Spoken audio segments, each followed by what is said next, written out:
So your spiritual capacity must be your highest priority. I know we are believing God for many material wealth and prosperity things. That is powerful.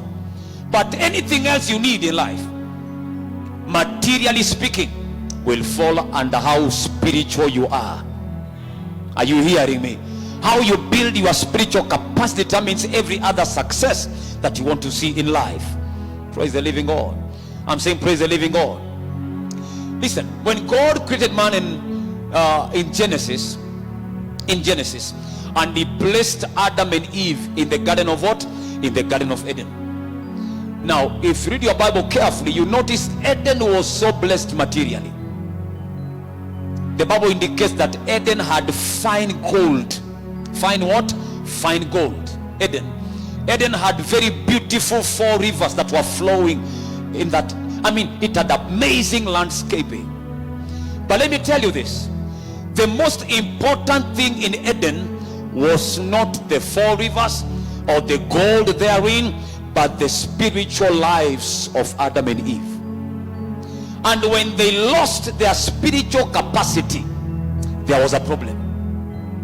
Remember God coming down. The first question in the Bible is God comes down in the garden and is looking for Adam. And Amoliza, Adam, where are you? Adam, where are you? Let me ask you, who created Eden? So you mean God didn't know where Adam was? He knew. So the question was not a geographical question.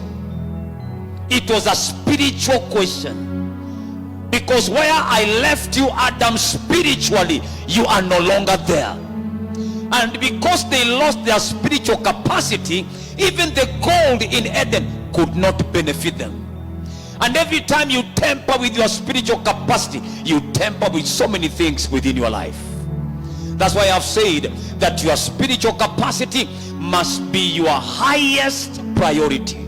Tell your neighbor, your spiritual capacity must be your highest priority. Praise the living God. And having said that, then I want you to know something powerful about the spiritual world. This is a statement you need to write down. That the spiritual world has realms, levels, and dimensions.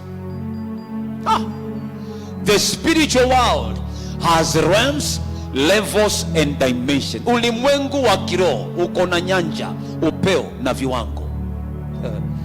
The spiritual world has realms, levels, and dimensions. Can you look at your neighbor? Just look at them. Don't say anything. Just look at them. The one on the left, the one on the right. Stare at them. Look at them straight.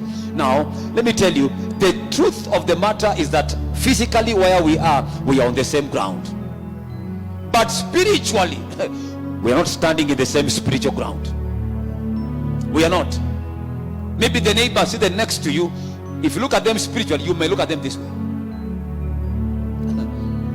Others you may need to look to search for them, because we are not standing in the same spiritual level.